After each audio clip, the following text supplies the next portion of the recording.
شكون اللي يحب الاخر اكثر، المراه ولا الراجل؟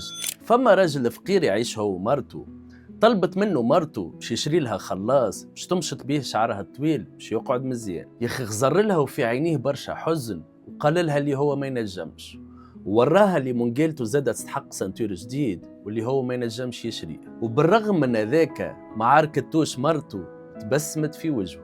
ومن غدوه بعد ما كمل الخدمه متاعه مشى للسوق وباع المنقاله متاعه بسوم رخيص وشرى الخلاص اللي طلبته منه مرته. وكيف روح للدار وفي يده الخلاص باش يفرح مرته، يلقى مرته تستنى فيه وقصت شعرها قصير على الاخر وفي يدها سنتور جديد المنقاله متاعه. غزروا لبعضهم وترشقوا بالبكاء، مش على خاطر اللي عملوه مشى في الهواء، اما على خاطر كميه حبهم لبعضهم كانت هي بيدها، وكل واحد فيهم حب يفرح الاخر بالحاجه اللي حب عليها.